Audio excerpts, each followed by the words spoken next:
पितृपंधरवड्याचे दिवस चालू आहेत आणि त्या पितृपंधरवड्याच्या दिवसामध्ये बरं का, तुम्हाला सगळ्यांना मला एक अनुभव असा सांगायचा आहे की मी माझी पदभ्रमंती असते, डोंगरदऱ्यांमध्ये फिरतो. एक स्पॉट असा आहे की जिकडे बरेच दगड एकत्र ठेवले आहेत, नैसर्गिकरित्या आलेले आहेत.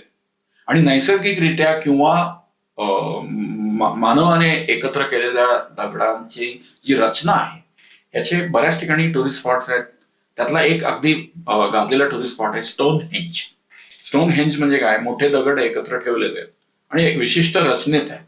आता त्याच्या खोलात जायला नको, ते कुणी ठेवले काय ठेवले. त्या स्पॉट पासून जेव्हा डोंगरदऱ्यांमध्ये फिरताना खास करून जेव्हा एकत्र दगड आले की त्या स्पॉटला मी स्टोन हेंज म्हणतो.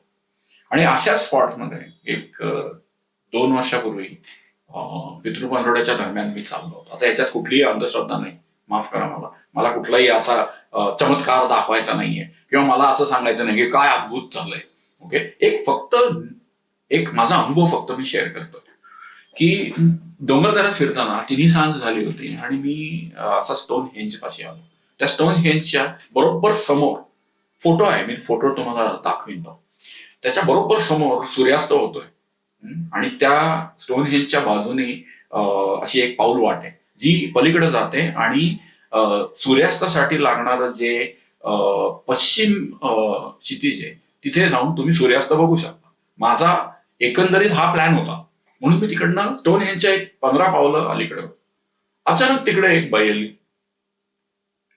आणि माझ्याकडे मला शिक्षक करून, ये बाळ आलास ना, ये इकडे.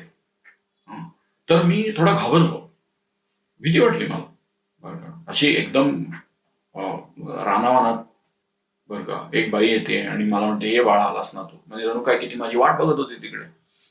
मी भीत गेलो. तिने एकदम गालावरूनच हात फिरवला. मी बघ तुझ्यासाठी डबा आणलाय. म्हणलं अरे बापरे. म्हटलं ठीक आहे बस. तर तुम्हाला त्या फोटोत तुम्ही बघाल तर तिकडे दगड आहे, ते आसनाधीश होण्यासारखं दगड होतं. त्याच्यावर बसू शकत होतो. मी बसलो. तिने डबा उघडला आणि वरच्या डब्यात भाकरी होती आणि त्याच्या खाली चपाती पण एक होती. खालच्या डब्यात बटाट्याच्या काचऱ्या होत्या आणि मी शॉक झालो. मला बटाट्याच्या काचऱ्या ह्या प्रचंड आवडतात. म्हणजे माझ्या सौंना आणि माझ्या आईला माहिती आहे, त्रिकाळ 365 दिवस मी खाऊ शकतो, इतका मला बटाट्याच्या काचऱ्या आवडतात. म्हणजे आता मी तुमच्याशी बोलतोय तेव्हा मला तोंडाला पाणी आलंय त्या विचाराने सुद्धा. तर मी बसलो आणि मी म्हणलं अरे हे शॉकिंग आहे. वास घेतला, एकदम ती ताजी फोडणी मिऱ्या दिसल्या. म्हणलं काही सोड, आपण सगळं हायजीन जे म्हणतो, हायजीन की बाबा कसा असेल कुठनं असेल काही नाही. भाकरी बाजूला गेली कारण मला काचऱ्यांबरोबर चपाती आवडते. चपाती घेतली आणि मी जेवायला लागलो. जेवण पूर्ण केलं तोपर्यंत ती बाई तशीच उभी माझ्याकडे, मी तिच्याकडे बघतोय, मी जेवतोय. एक वेगळ्या भावभास मध्ये मी गेलो, कारण बटाट्याच्या भाजीची चव हुबेहूब माझी आई जशी करायची तशी. आणि बटाट्याच्या काचऱ्यांना लागलेली, माझ्या आईला माहिती असायचं की मिरी जास्त टाकलेली मला आवडते आणि ती टच आपल्या दाताखाली चिरडते, त्यातलं तेल बाहेर येतं फोडणीचं, एकदम स्वाद वाढतो. तिने पण मिरी भरपूर टाकली होती. ती खाल्ली मी आणि मी बंद केला डबा.